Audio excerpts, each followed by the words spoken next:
না হয় তারা রেফারি হয় কিভাবে? তারাও যেই সিদ্ধান্ত দিবে সেই সিদ্ধান্তটাকে আমরা মাথা পেতে নিব, এই আশা ব্যক্ত করি। এবং আমাদের সুন্দর খেলা উপহার দিবা। সংক্ষিপ্ত আলোচনা করলাম এর জন্যই, আসলে বক্তা সবাই আছে, দেখো আমাদের শ্রদ্ধাভাজন মামা, হ্যাঁ, আরো যারা আছে সবাই সুন্দর বক্তব্য দিতে পারে, কিন্তু আসলে খেলা এবং আকাশের অবস্থা ভালো না, টাইম কম, এর জন্য সবার কথাগুলি মনে হয় আমি তাদের আমার মুখে বললাম, কিন্তু তাদের অন্তরের কথা। হ্যাঁ, আর এই প্রধান যে আজকের রেফারি, উনি আমাকে দিক নির্দেশনা দিল বলার জন্য, সেটা হচ্ছে মাঠ কাদা আমরা আমাদের নিয়ন্ত্রণে রাখবো, তবে বল রিসিভ করব, বলকে আঘাত করব, খেলোয়াড়কে নয়। আমি দেখছি, তোমরা আরো বেশি দেখো, এখন এতটা পৃথিবী হাতের মুঠোয়, বড় বড় খেলাগুলি আমরা ঠিক মোবাইলে দেখতে পারি। আমরা দেখছি সেই ভালো মানের খেলোয়াড় যে আঘাত পাইয়া আরেকজন যে আঘাত করলো তাকে জড়াইয়া ধরে, তাকে উৎসাহ দেয়। আমি মনে করি যে আঘাত করে তারে যদি আমি হাসি মনে কথা বলি, আমার মনে হয় সে অন্তরেই আঘাত পায় উল্টা। এর জন্য তোমরা এটা মনে রাখবা।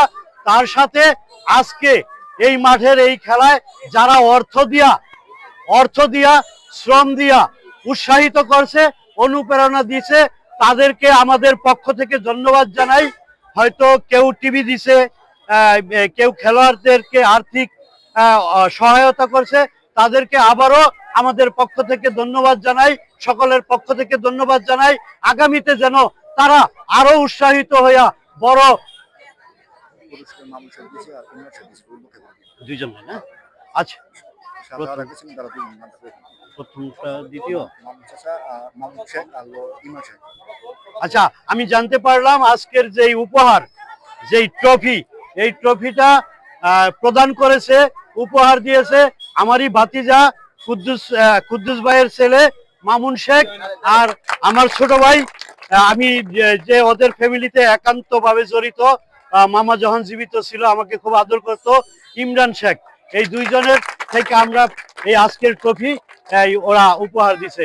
ধন্যবাদ সবাইকে, সুন্দর খেলা উপহার দিবা এই বলে আজকের খেলা পরিচালনা করার জন্য ধন্যবাদ সবাইকে।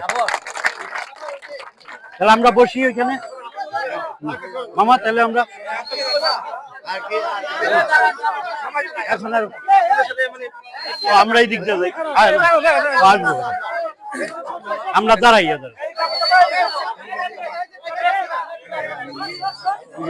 হাত মিলান আমরা যাবো না,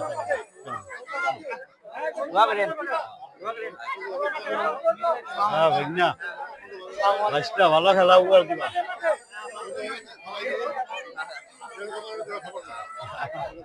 উজ্জ্বল কাকা, তোর এটাও বাপ নাতে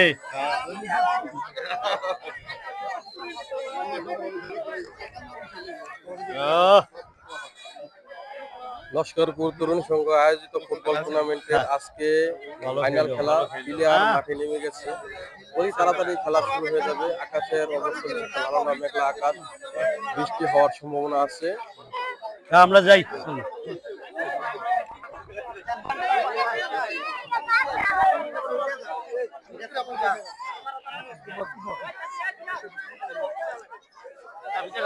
হ্যাঁ বাবা,